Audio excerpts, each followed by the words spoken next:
Welcome back. It's Tony Robbins again here with Money Master the Game, 7 simple steps to financial freedom. Let's get into gear now. We've given you the background, the overview of what this book is really about. Let's go through the 7 steps by beginning with step number 1, tap the power. In this session, we're going to make the most important financial decision of your life. And it's not a decision you might think it is. In fact, most people think that the way you get free, financially free or wealthy, is you get this big score. Somehow I'm going to make a bunch of money, or somehow I'm going to make this investment in Apple and it's going to triple, and that's what's going to make me wealthy. But all the research shows, in reality, people who earn a huge sums of money rarely keep those huge sums of money. And very few people really get to the number that they're really after when they're trying to make that big score. And so I really want to show you a much simpler way. There are literally millions of people around the world that have become millionaires, and they've done it really slowly and easily because they've just tapped into a very simple power. And that power I know you've heard of called compound interest or compounded growth. The idea of growth upon growth, multiplying itself. Let me explain what I mean. Early in the book, I decided one of the people I wanted to go visit with was a man named Burton Malkiel. Burton Malkiel, or Bert, is an amazing professor who's at Princeton, and I wanted to go see him because he wrote a book that's become kind of an investing classic called A Random Walk Down Wall Street. And he wrote it in the 70s, and it's still popular today. And in it, he kind of shook up the investment field because he came up with this idea saying, you know what? People should be able to have a tiny bit of money and own all of the stock market and not pay these huge mutual fund fees that are usually hidden, that are eating away at your ability to grow and compound what you have into real wealth.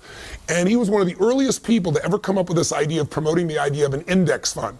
An index fund, again, is really simple. Instead of buying Apple or PepsiCo or Coke or whoever the case may be, you can actually buy this index which mimics the entire stock market. So you get a micro piece of all these companies, all the best companies, for example, in the S&P 500 or the Standard & Poor's 500, if you're familiar with that.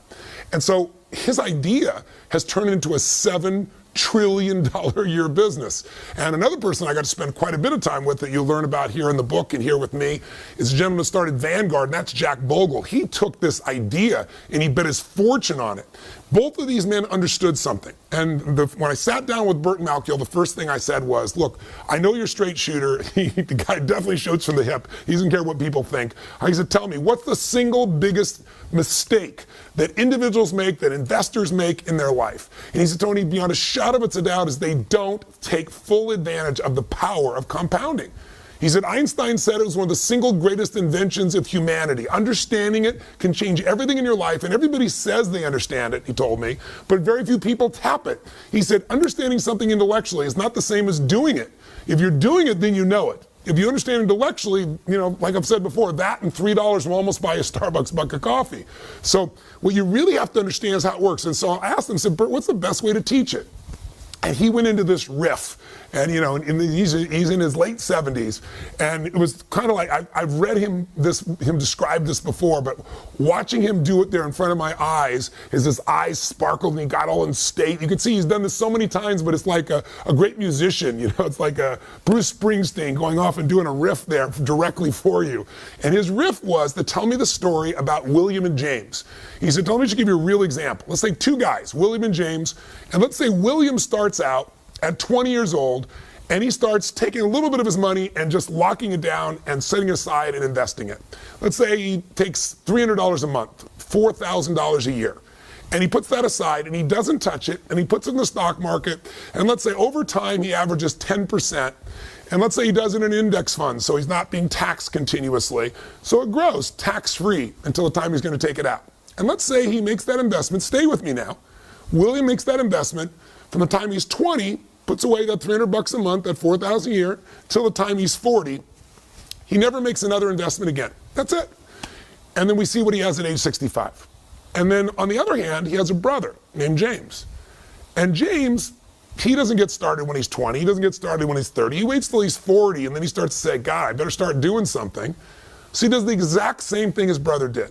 He starts putting away $300 a month, $4,000 a year roughly. He gets the same exact return, let's say of 10% in a tax-protected environment. And at 65, from 40 to 65 is 25 years. So he spends 25 years putting money in the system. Think of it, $4,000 times 25 years is $100,000. His brother, William, he only did this for 20 years, 20 to 40, 20 years, times 4,000, 80,000. So the second brother, William and James put in significantly more money into the system, done it longer, but at age 65, they both got the same rate of return. Who do you think is doing better off? I know you know the answer, but the real question is, how much better off? And that's what most people have no clue of. William, who started earlier and quit earlier, has 600% more money. Not 20%, not 50%, not 600% more money. At age 65, both these men who got the same rates of return, but one started earlier and quit earlier, he has $2.5 million for William. And James, who started later and put more money into the system, but he started later, so he got less compounding, he ended up with $400,000. A $2.1 million difference. Now that could be the difference between total financial freedom for somebody or doing okay for a while and at 70 having to get a job to be somebody greeting people at Walmart. See, this understanding of compounding is how you can free yourself from this idea that somehow you've got to make this giant score, because the more you try to create that giant score, even if you get it, usually isn't kept. And how can I say that? Because I've been in this business working with people, some of the greatest entertainers, actors, musicians, sports stars, government officials who go off and make money afterwards. And I can tell you one thing, rarely do they keep it because they've never understood how to really tap into this power. And I'll give you one more example because Bert gave it to me at the time. He said Ben Franklin, when he was living alive, there were two cities that were kind of like sister cities for him. And it was Philadelphia and Boston. He went back and forth between them. They felt like hometowns to him. So when he died in 1790, he gave both cities $1,000, but the control and the guide was they couldn't be touched. The money had to be invested, had to be left alone for 100 years. After 100 years, he already calculated what he knew it would be worth. He said they could both take out $500,000. That 1,000 would be worth 500,000, he had calculated, or more. It was actually worth a lot more. And then at 200 years, they have to leave the rest in and let it accumulate. And at 200 years, they could take all the money out for both cities. Well, both cities got a $500,000 hit from a $1,000 investment 100 years out. That's pretty amazing mathematics. When it grows, you think about that. Nothing was added to it. It was just natural interest growing, the growth that happened in the market. And then what happened in 200 years? That $1,000 had grown to $6.5 million, even though they'd already taken $500,000 out and it didn't even get to compound for 100 years. $6.5 million, that's a 3,000% return. So compounding is amazing. And I know you've heard of it. I'm sure you've got examples you've heard. But what I really want to do in this particular session with you is get you to take step one to financial freedom, and that is to start tapping this power. And the way you're going to tap this power is give up the illusion that you're going to get this home run. I'll help you with a home run. We'll use a metaphor. How about Curt Schilling, Boston Red Sox? If you're a sports fan, you know about this man because he went to 2 World Series. Brilliant man. He made $100 million in income. $100 million. Now check this out. How much does he have today? He's bankrupt. In fact, he's not only bankrupt, he's upside down $50 million. How's that possible? Because when people make huge sums of money, no matter how much money we make, have you ever noticed that we seem to find a way to spend it? And you say, that's impossible. But when you make that much money, you buy yourself a business or you buy an island, and guess what? You can be upside down so quick it makes your head spin. About, if you're old enough, maybe you remember LA Confidential and the woman who won the Academy Award for that, Kim Basinger. Or maybe if you've really been around a while, you remember 9.5 Weeks. She was the highest paid actress of her day. She was getting $10 million a movie at a time when no one ever dreamed of those kinds of numbers. But guess what? Today, she went through bankruptcy. She bought a little town, paid $20 million in Texas for a town, made some bad mistakes, and went bankrupt. I could give you a list that'll make your head spin. I mean, some of the greatest people that found themselves, if not bankrupt, completely busted. People like Willie Nelson, Marvin Gaye, Francis Ford Coppola, who did Godfather, for God's sakes. These are people that made more money than most people ever dream of. Or how about Mike Tyson? Mike Tyson made $500 million in prize money. He actually earned $500 million and then went bankrupt. In fact, he was upside down $27 million. Michael Jackson reportedly had a contract for almost $1 billion, and he couldn't make the payments on his ranch, the Neverlands Ranch, of $25 million. And after he's passed away, people have made a fortune, like a lot of artists. But at the time of his death, things are pretty rough.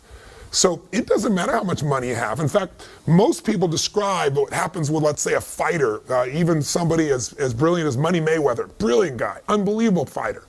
But if you talk to nobody less than 50 Cent, his former friend and partner, he said, let me tell you what he does. He goes out and he fights, he gets the money, he spends the money, and then he fights. He said, and he carries around a Louis Vuitton bag full of literally $1 million in cash, just in case anything special happens he wants to take advantage of.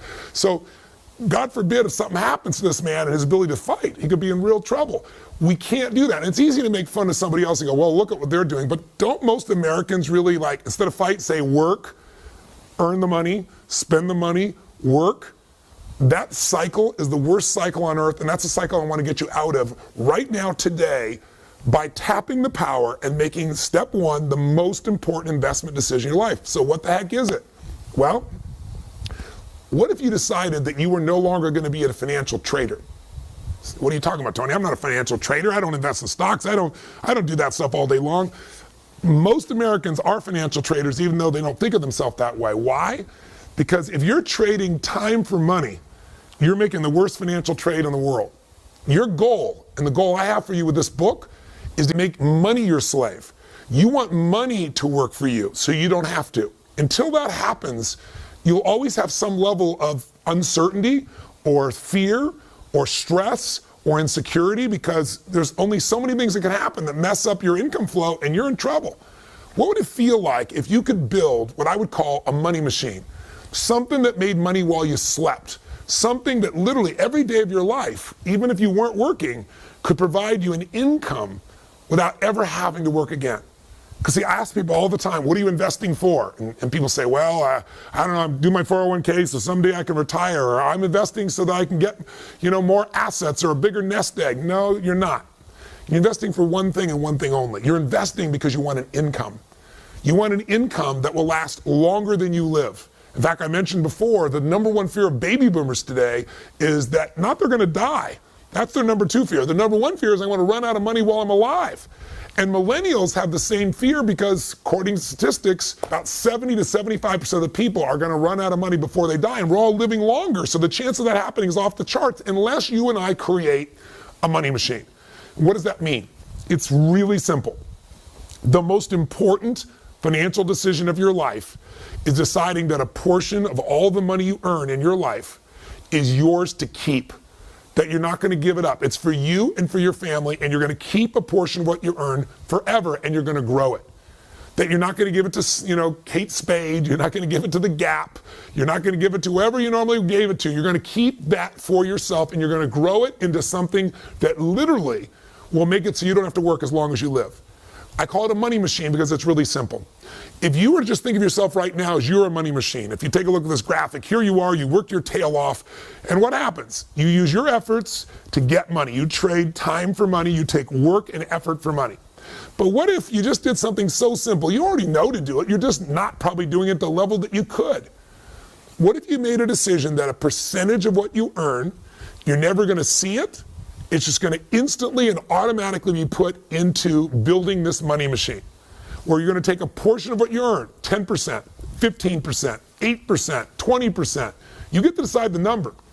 But a portion of what you earn, no matter what, before you ever see it, it's almost like a tax, but the tax is paid to you instead of the government. The tax is for your future self. The tax is about creating financial freedom, so you're not like most people who end up their life being stressed out all the time, where you're the person that can do what you want, when you want, where you want, with whomever you want, because you got freedom. How do you get there? You take a portion of this money that you've done right now and you've earned, you automatically start to fill up this money machine. And just visually imagine, as you work, more goes in, you fill it up, and there's a point, a tipping point, if you will. We call the tipping point a critical mass.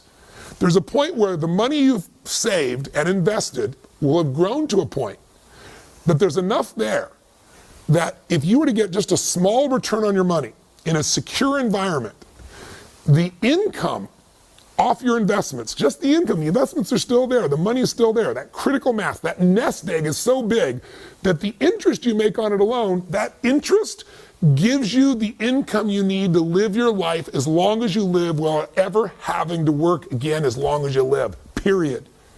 Now, I have that privilege And I'm fortunate to have helped a lot of people establish that who thought it would never happen, because they don't understand that when you take that little piece aside, you're not just putting in this money machine.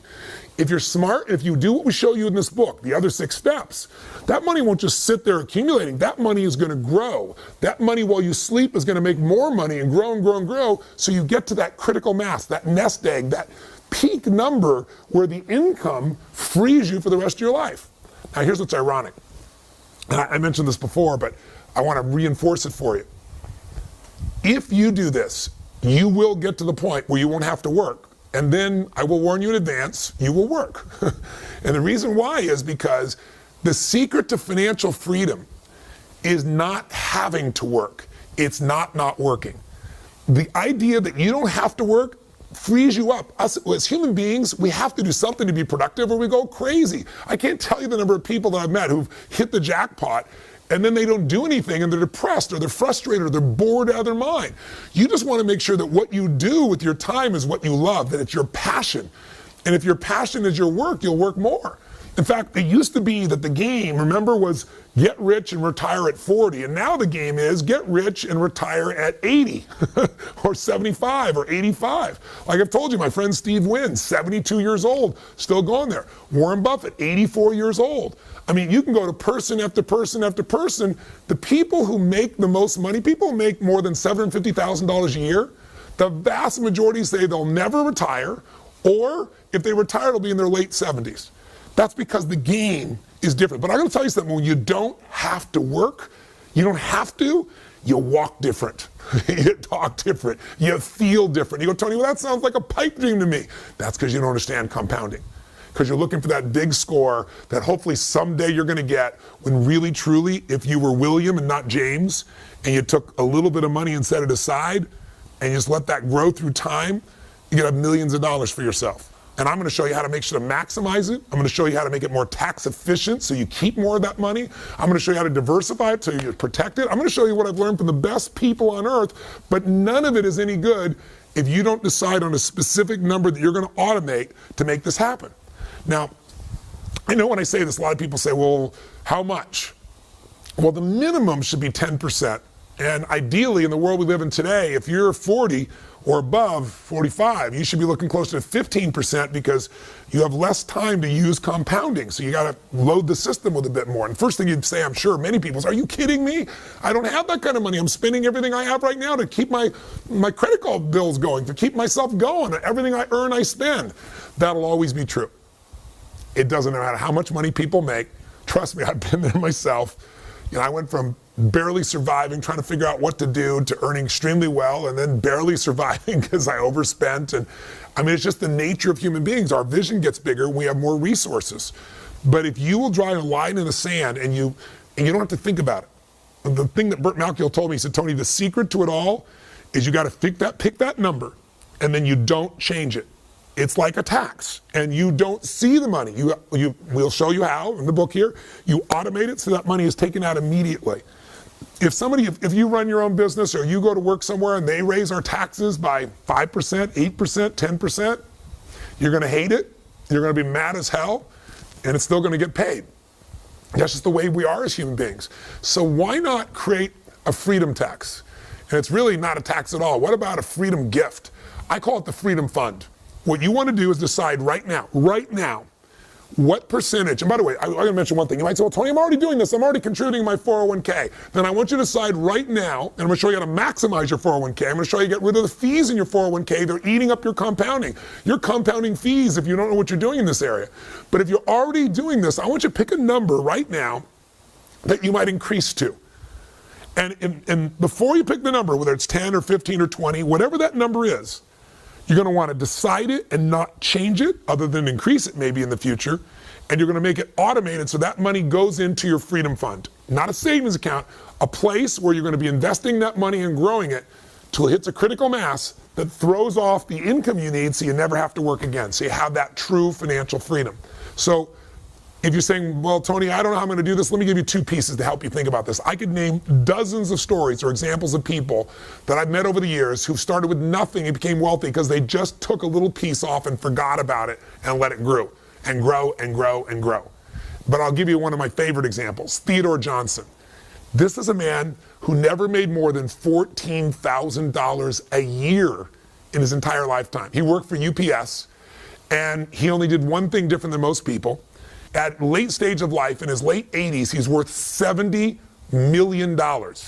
He did not inherit any money. All the money came from compounding $14,000 a year. How did he do that? He committed to one thing.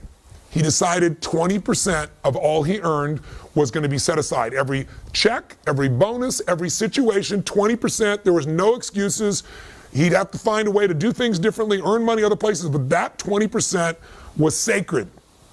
And it compounded over a lifetime for him and gave him $70 million. In his late 80s, he donated $35 million away, still had $35 million, and guess what? Never made more than 14 grand. I mean, there's no excuse. When you understand the power of compounding, it's game over. But you gotta get beyond your knowing what it is to acting, and that's really what I'd like you to do right now. So right now, why not make a decision right now in this moment and say, this is what I'm gonna do. I'm gonna stop trading time for money. I'm gonna make money work for me. I'm gonna make money my slave, and I'm gonna make a decision right now that no matter how hard it may seem in this moment, I'll get used to it. I've got to decide a number that I'm gonna set aside, and that number's not gonna move, and I'm gonna automate it. What is that number for you? Is it 10%? Is it 15? Is it 18, 20? Is it, gosh, I got to at least start with 7? What's the number going to be? Make a decision right now. And if you already have a portion that you're putting aside, it's only going to get you so far. Make a number larger now. That'll be the decision, the most important financial decision in your life, because investing can only be done with the capital you set aside. And if you wait till you have a bunch of money to invest, you'll lose all the years that little bit of money could have been compounding and going crazy. Compounding is the ultimate power. Tap that power right now by making your decision. Have you made it? Write it down. You know, when you think of something ahead, it goes out. Write it down. Drop it right now into your planner. Send yourself an email with that in the headline. What are you going to do right now so you lock it in your head? And so you lock it in your life. And then the question is, how do you go about automating that? Just open the book, chapter 1.3. It'll walk you through how to do it. You can go to Schwab. You can go to TD Ameritrade. There are a variety of people that can automate it, so it takes right out of your check into holding place. You say, well, then where will I take that money? Where will I invest that money? Those are the steps to come. First step is get in the game, and the only way you're going to be able to get in that game is start to tap the power by automating. Now, if you're sitting here right now saying, Tony, all this is well, and I've heard this before, I know compounding, then, you know, but I just don't have any money to invest. What am I going to do? Then I'd like you to tap into the power of behavioral economics. One of the things I did when I wrote this book is I said, okay, people are going to know. Some things we're going to talk about, like what we're talking about right now, is frankly common sense. But common sense is not too common. Have you noticed that? People know it, but they aren't doing it. So I said, I want to get people to do it. So I went and met with a whole series of Nobel Prize winners of behavioral economics. And the behavioral economists are guys that spend their entire life, and women, focusing on what is it in human nature that makes us screw up financially? And what technique can we use to get beyond our minds so that we don't need discipline and we automatically get the right results?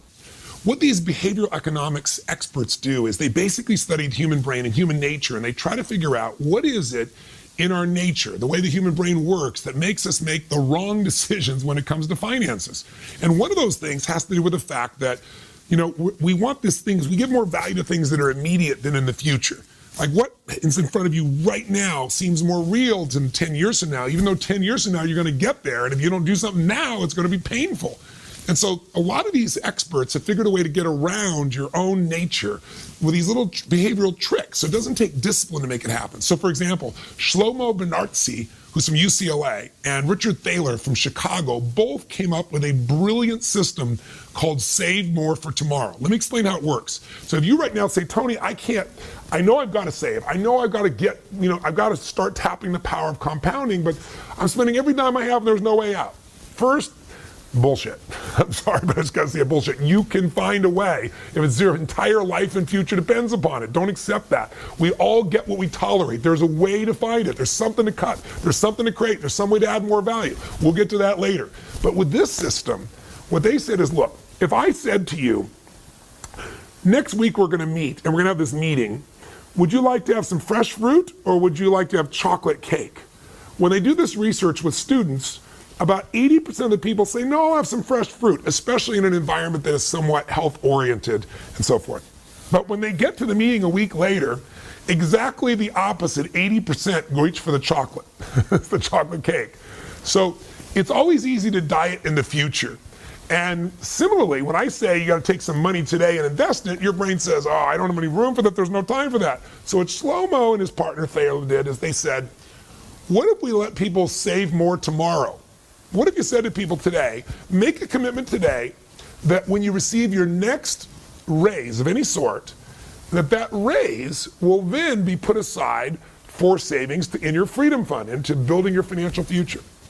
And interestingly enough, most people are saying, I'm willing to do that. I can't do it right now, but I'll do it in the future.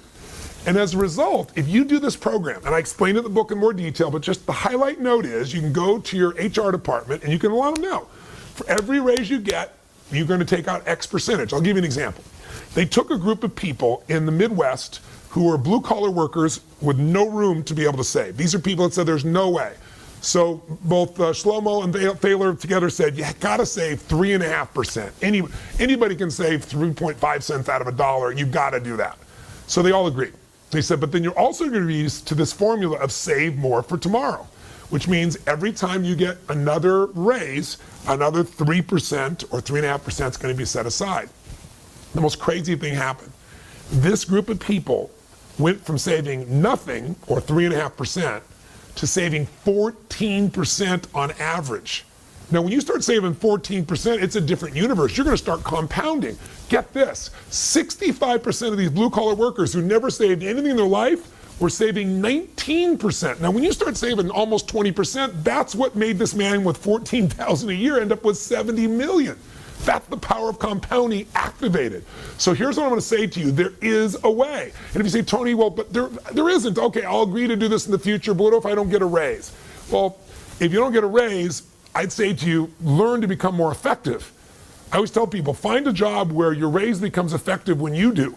Either own your own business, get yourself in sales, do something where you have some control, or start a little business on the side. We can talk about those things later, but for right now, let's pretend you can't get any more money anywhere. How could you still do it? You can save and get that money to invest. Save something you're spending money on. How about this?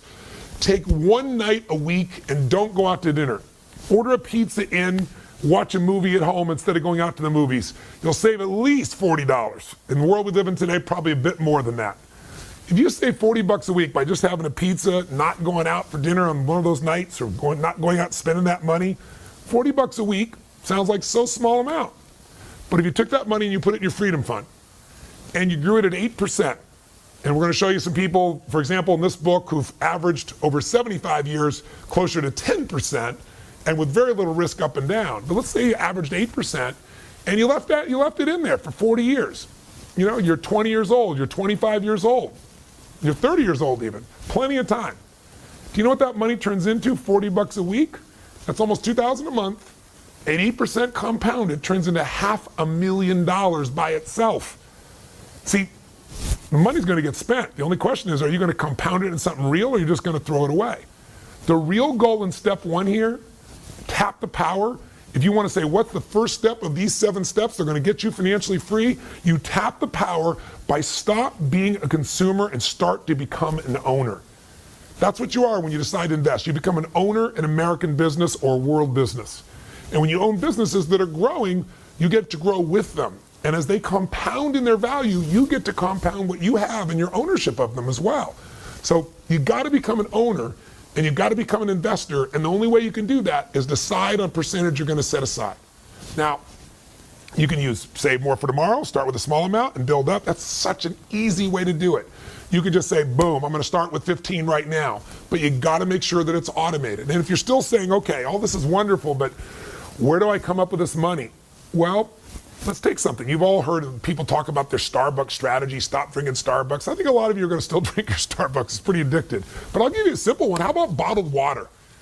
You know, I come from Fiji. I have a home in Fiji, and Fiji water is very popular around the world. I don't know what bottled water you drink, but almost everywhere you go, nobody drinks out of a tap, and I think for damn good reason. But there's an alternative to the tap. It's called filters. Filters cost almost nothing and they don't waste all the plastic. Do you know the average person, if they took 2 drinks of bottled water a day, it's the same as your pizza, right? 2 drinks a day, just think of it, over 30 days, check it out, 60, right? Times $2 each, and you start going, I got myself $120 a month. You know, if it's 3 bottles of water a day, that's $180 a month. $180 a month is going to get you past that, get you in that $2,000 range again. How about you just drink filtered water, get a filter at home? How about you get yourself, we have in our home here, these plastic bottles that you keep reusing that they don't leach plastic also, so you're not polluting your body. And by the way, did you know a plastic bottle, sorry to get all eco on you right now, but did you know 1 plastic bottle takes on average 450 years to break down? I'm living here on the ocean and almost every day there's some plastic that'll get rolling in here, and some of it's been out there for 50 years and it's still coming back ashore. It's insane. We're living in a way that makes sense. We're using all this fuel to bring the water from someone else when you could filter it right here. How about you save yourself that money and put another $500,000 in your pocket through time? Just another way of thinking about it. In fact, if you're trying to figure out how the heck do I ever get the money to invest in the first place, I'd say there's a couple places you could look, and I'll wrap this video up. One, you could certainly find some things that you're currently spending money on that no longer give you joy. A friend of mine I wrote about in the books, the lady here she finally figured out she was spending so much money on her car. It was an old car, and the fixing in the car and the fuel in the car, with financing, she'd go buy a brand new car. She went and bought a brand new Cherokee white pearlescence Jeep. She had this giant smile on her face. She'd only been through like 5 chapters of the book, but she figured out, you know what? For the money I'm spending, I could have a much better quality of life. And she was saving money also that she now put in her freedom fund to invest. In other words, money she was spending on the car, she got a better car, and the savings were now creating for a financial future where she wasn't the money machine anymore. Her freedom fund was going to become the money machine. You follow me? So there might be some things you could cut. There might be some things like water or bottled water you're not losing anything. In fact, you get something better for yourself and less wasteful. So that's one approach. Another way is to find a way to earn more. And I'll show you in the book, we'll go through a section where I give you 5 little mini chapters. How do you save more? And I show you all kinds of examples so you have this money. I show you how you can earn more so you can speed up the process. And you say, but Tony, I can't earn more. I'm a school teacher. Well, I have the same mentality. My mom, when I was growing up, she wanted me to be a truck driver. She used to watch those Truckmaster truck driving schools, and they talked about you can make $24,000 a year if you become a truck driver. And my mom said, you've got to do this. You'll be on the open road. You'll have the sense of freedom. Your father's locked down. My father worked as a parking attendant underground in a Century City garage in LA for 30-something years of his life, my natural father. And she said, you'll make twice as much as your father and you'll have more freedom. But I looked around and I thought to myself, I think truck driving is a beautiful thing, but I had a mission of things I wanted to do. And I also thought, I don't think I could ever drive that truck far enough or long enough to be able to have freedom for my family for the future, because I didn't understand compounding. I could show a truck driver today how to do it, but I didn't know how. But I did learn something really important along the way.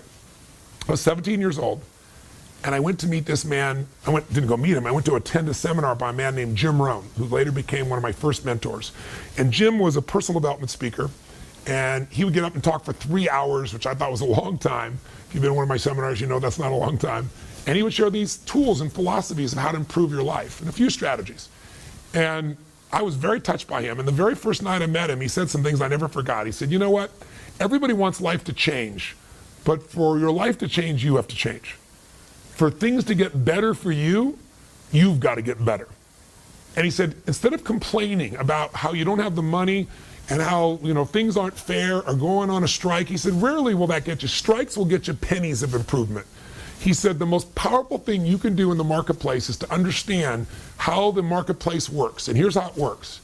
If you can find a way to do more for others, if you can find a way to add more value and become more valuable, you will become worth more.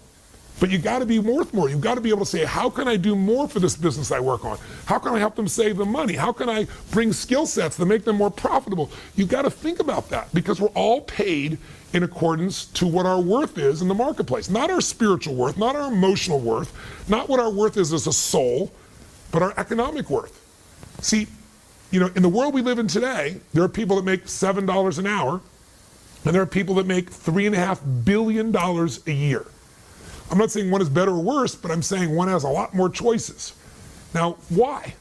Because if you go to work at McDonald's and you're working fast food, you're going to make about $7.75 an hour currently. I just looked it up. Crazy. It depends on where you live in the country, but $7.75. Now, at $7.75, you don't have enough to really support your family in any way. You're going to have enormous stress. And we could say, well, we should make that number larger. But in reality, the reason you make $7.75 if you work at McDonald's is because almost anyone can be trained to do that job, especially the way it's automated today, in about an hour, maybe 2. But if you're going to earn more, you've got to be able to give more, do more, create more. And I don't mean just work harder. You got to do something that adds more value. David Tepper made the most money of anyone last year in personal income. He made $3.5 billion with a B. And that's because he's a hedge fund guy. And we live in a world where the majority of people are putting their money in a bank where they're getting virtually no money, or maybe 25, a quarter of 1%, maybe 1%. And this man got the people invested with him a 40% return. Now, when you get 40%, that changes your life. Some people, if you're getting 1/4%, if you're getting 1%, it's going to take you a couple decades to double your money. At 40%, you're going to double your money in very short order, less than 2.5 years.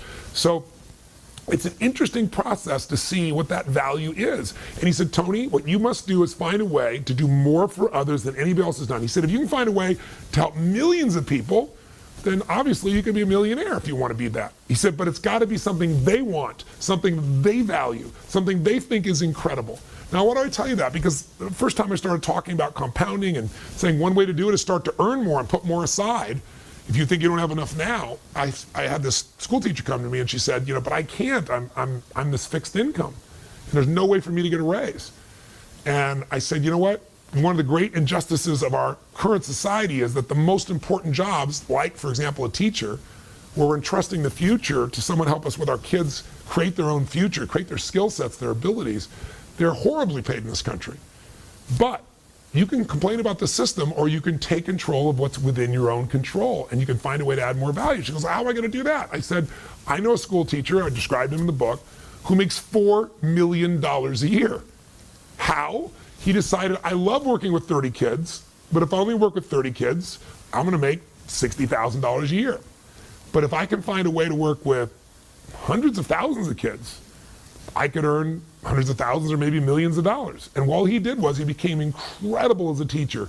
He's a Korean man, and he just kept better and better. He's always finding a better way to teach, always finding a more enjoyable way to teach, always finding a way to help people remember and learn quicker. He was just a learning machine, and that added value. Every other teacher taught the same stuff. He brought students unique things, and they wanted it. So he created a website where he could mentor them, and we automated the mentoring. He now makes $4 million a year. So I'm just saying this to you not to say you have to make $4 million a year, but my bet is with some creativity, you could come up with something that could bring you an extra $300 a month. And $300 a month, invested over time, could easily bring you $1 million just based on the math and types of returns I described to you earlier. Not a bad thing. If you found a way to do something bigger, all the more power to you. I got a chance, I was on the Today Show one day, and they called me up and they said, we got Warren Buffett, and we want to have you on, and we're going to have the woman who is the youngest female billionaire in the world. And she has this company called Spanx. I said, what is Spanx? And if you're a woman watching, I'm sure you're smiling, laughing. He doesn't know what Spanx is. Most men don't know what Spanx are, but I guess it's kind of an undergarment that women use to help them effectively shape their body under a dress. This woman, she had no idea how to become a billionaire. It wasn't even her goal to be a billionaire. She just wanted to solve a problem that a lot of women have. And she was on her way to a party, and she cut some pantyhose up and created this little device, and then she thought it was a great idea, and everybody said it was stupid. And she tried and tried and tried and heard no, no, no, and she just wouldn't give up. And then finally she got someone to make some, and then she sold some, and then she eventually got on Oprah. And now Spanx is a multi-billion-dollar business, and she's the youngest female billionaire in history. So I want you to know there's a range from school teachers to this one was working at Disneyland. There are people that might want to make $100, $500, $1,000 more a month. And if you find creative ways to earn more by giving more, by creating more, the answers are there. I just want to get you going. I've got a whole chapter on this, but what I don't want to leave this section with you doing is thinking, I can't do this. And I'll just give you one last one. Another way you get the money to grow your financial future is keep more of the money you have.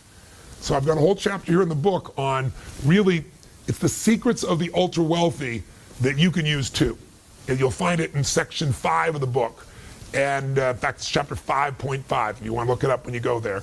And what it is if you're trying to get financially free, you have to remember what is the most expensive cost that you have in your life. I mean, what is the deepest thing you're going to spend money on in your life? And for the vast majority of humans in this country at least, and North America and most Western nations, it's taxes. And so taxes, you got to understand, in this country, the IRS, their job is really simple. They're not mean people. I mean, there are mean people in every industry, so I'm sure there's some. They're like Switzerland. Their job is to get as much money as they can from as many people as they can every year. And your job, according to the Supreme Court, is to use all of your ethical capacity, everything that's ethical, everything that's legal, to pay the least that you can, and you have that right. That's not being not democratic. Now, I paid plenty of taxes, tens of millions of dollars in taxes, and I'm really grateful that I have the ability to do that at this stage of my life. But I also have learned from all the best investors that I've worked with, I'm talking the best on earth, they all know that tax efficiency is one of the ways to speed up how to get from where you are to where you want to be. Because if you can keep more of what you have and compound it, you're going to do even better. And there's a tool that ultra wealthy people know and use. It's IRS sanctioned. The IRS supports it. And very wealthy people and very wealthy organizations use it. And it allows you to grow your investments literally in an environment where it can be not just tax deferred, but tax free. What that means is if you tell me you have $500,000 built up over the years in your 401k, I might say to you, if you're in the 50% tax bracket, no, you have $250,000. You might say, Tony, no, that's not true. I've got $500,000. I said, yeah, but half that's the government's money if you make 50%, if you have 50% tax. But what if that $500,000 could be put in an environment where when you made $500,000, it was all yours? That would get you your goals twice as fast, wouldn't it? Or if you're at a 30% tax rate, 30% faster. It might save you a decade. So be sure to check that part of the book out. All I want to get you to know is the game is you got to tap the power. Step number one. Step number one of being repetitive, but I want you to get it. We want to make that decision right now. Step number one is make the most important financial decision of your life. Decide right now, what percentage are you going to keep for your family forever? What percentage of your money are you going to set aside, automate, and make sure you put in a freedom fund that you're going to start to invest and build into something that will eventually provide that income for you where you never have to work again as long as you live. You only work because you want to, not because you have to. Sound exciting? Well, as simplistic as it is, I'm sure part of your brain's going, well, okay, I'll do that, but where am I going to invest? Where am I going to put this money? That's coming next. But first, you got to make the first step. So, let me turn this video off. Either pick up the book, read the details, or call Fidelity or Schwab, or go online and find a way you're going to just automate deducting. What's the number? Don't change it. If you already got a number, increase it. Is it 10? Is it 12? Is it 14? Is it 15? Is it 20? Is it at least 7 or 8? And then what are you going to do to grow it through time? All right? Hope I got your attention. The power of compounding will give you real wealth, not just going for a big hit. And hey, by the way, if you get a big hit and you're smart, you'll throw a bunch of it into your freedom fund. You'll just get there faster. Thanks for watching. Look for my next video in a couple of days. Live strong and live with passion.